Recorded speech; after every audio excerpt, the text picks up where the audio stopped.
Hi, I'm Lonna Kelly, and this is Hudson Valley Art Speak. Thanks for tuning in tonight. Today we're going to be talking to Stephanie Haviland, who is a young artist, and she does a lot of different things, considering her experience in contemporary art, and she's really taken it up another step. Hi, Stephanie. Hi. Thank you for having me. Thanks for coming today. So where should we start? How long have you been interested in art? Is it a lifelong thing for you? Well, I definitely started when I was 2. I would just draw all the time. I love to draw people and places and narratives and stories. So yeah, I've been just a lover of art for years. And then I ended up going to college for art. I went to SUNY Purchase, and I was in their art conservatory. And I focused on drawing and painting. But towards the end of my career there, I really fell in love with sculpture because I felt like I could it was more organic and freeing, and I explored collage and even at the end of it, a lot of digital stuff. So what you see here today is kind of the result of all of those passions and the start of my journey there. So tell me a little bit about art as ruin or fashion as ruin, and about these incredible dresses that we have behind us. Yeah, so I see beauty in the complex. I see beauty in the unexpected, in things that may at first look unassuming or in ruin. And I also am a lover of detail and depth and just dimension and layers. So I started out at the end of my career at Purchase making this dress all the way to the left, and it's actually made of glue, plastic bags, a lot of cheap found materials, whatever I could get my hands on, and I made it in a day, so it felt very organic and free to just kind of make it very intuitive. And do you work on the forms? I use the forms with this particular piece, and this one I definitely use the forms. Now that I'm sewing, I'm starting to have to do more measurement and stuff like that. Yeah. Well, when you do the forms though, and with drapable material like the plastic bags, you can really just make it anything you want, can't you? Definitely. And sometimes I feel like the art really creates itself. So, yeah. Now, are these dresses wearable? So those are not, but this one in the center is wearable, and it's made out of a digital image that I created. I started out with a painting and a collage, and then I would take it into Photoshop and kind of alter opacities and layers. And this skirt piece started out from a sketch. I'm really interested in fashion, in the world of fashion, and incorporating it with art. And so what I did is I learned from Sakara Kim, a really amazing seamstress, how to actually create something that could be worn by a person, because when I was creating these dresses, people would always come up to me and be like, oh, why don't you create something wearable? And it definitely felt like the right direction to go into, to kind of, hone in on those passions. So you create the image in Photoshop, or the pattern for the material in Photoshop. And then how do you print it on the fabric? So I'm using a company called Spoonflower, which is an amazing company. And what I do is I upload my images, my JPEG images, and I make sure that they're good quality. And then I choose the size that I'm looking for. This piece up here, I'm going to eventually hopefully turn into some tops, some minimal, sleek tube tops that I'm interested in creating. But and then they send it to me, and it's a great it's a great company and experience. Yeah. Yeah.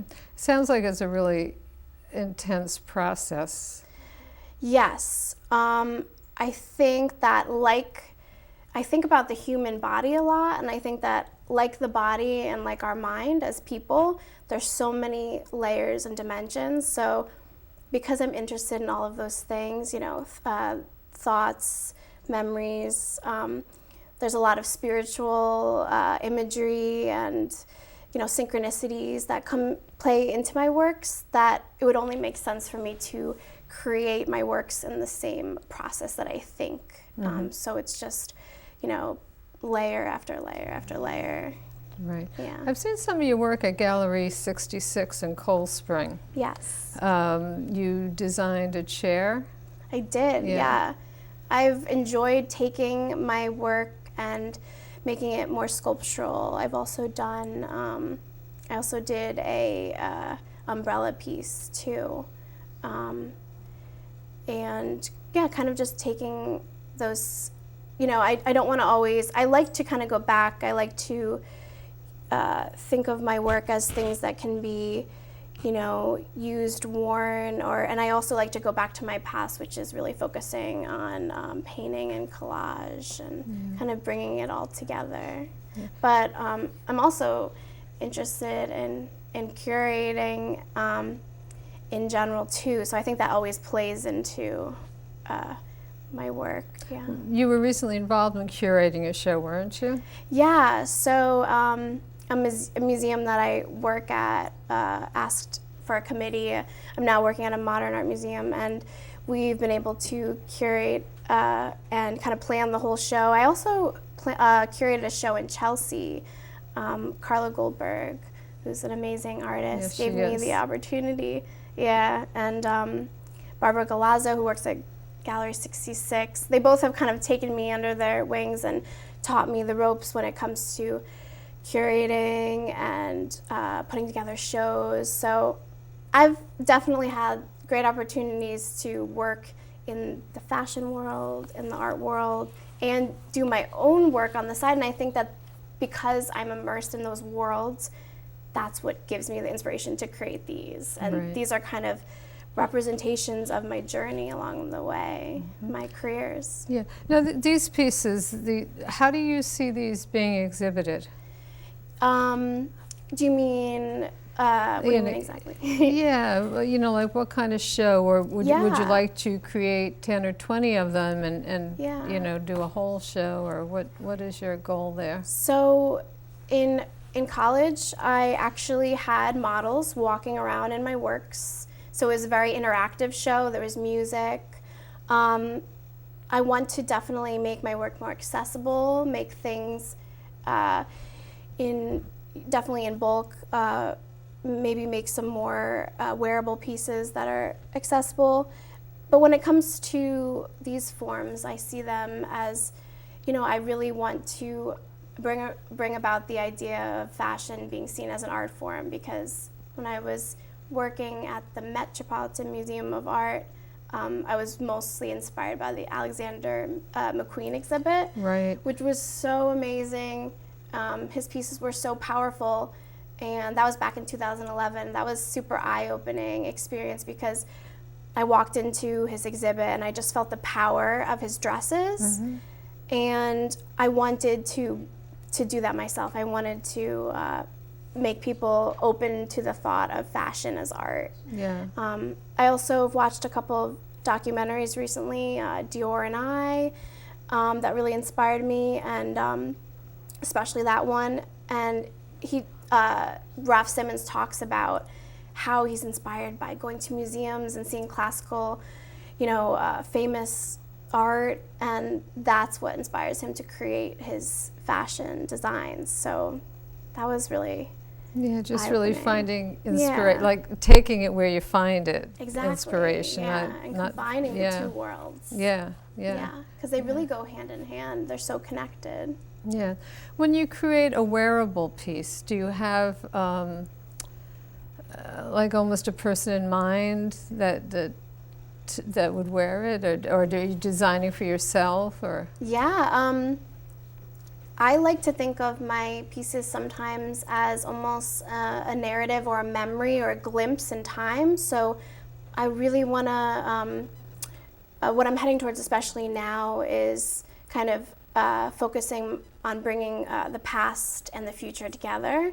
So I definitely have thought about dreams and people in the past historically playing a role in my pieces, and then also, especially with this dress, with this skirt piece and things in the future, more of a futuristic, minimal approach, modern approach. So I love thinking about the two. And, yeah, I know in the photograph that I saw, you show it with a very slim-fitting, sleeveless Yeah, definitely. top. Yeah. Yeah. So who does do you do the photography? I do photograph my work, a lot of it, but I also have had opportunities of photographers volunteering to take amazing photos. And we can put his name, I can give you his name, but Nihal, I can't pronounce his last name, but Okay. he took fantastic photos for me of this skirt piece. Yeah, So I kind of do a little bit of both. yeah. I think that social media is a great platform, and I'm very involved with that. And then also just going back to traditional techniques of photography and developing photos. Yeah, you also you post a lot of your work on Instagram. Yeah. I really like to take advantage of those platforms and getting my work out there in the world. Yeah. So you're working right now at an art museum. Do you find that has an influence on what you're doing? Yeah, I think that this dress and then this dress both kind of show the mindset I was in at the Metropolitan, getting the opportunity to work at the Met in New York City. I was around, I love to go into the Greek and Roman galleries. Oh, that was one of my favorite things to do. And then now that I'm working at a modern art museum, I can see my work just because I love immersing myself in what I'm around. I love minimal stuff, simple. I'm getting into more muted colors. I just went to the Guggenheim and I went to a Agnes Martin show. And I was able to see her work from, it was actually chronological order of when she started in her career to the end. And her works are very light and airy and muted. Some of them are pretty muted. And I think something about those works really resonated with me and evoked moods. I really want to start evoking more emotion and mood into my works too. Well, it's really interesting what you said, how working at one museum kind of influenced you one way, and now that you're working at a contemporary art museum, you have this very sleek, fitted skirt. I sort of have the mentality of that in life, things that are meant to be will kind of unfold, and I think that it's all a journey, and I think, the work kind of, and now I'm really interested in possibly pursuing study of textile and the study of fashion history, so. Well, it sounds like you have a lot on your plate. Yeah, I have a lot of different interests. Like, I'm interested in dance and movement, and incorporating that into my work too. You know what? Our time is up. Oh, wow. So, I could just keep talking to you. Yeah, thank you so much, Stephanie. Yes, thank you so much. You're welcome. This has been so nice. Okay, so you did a great job. Thank you.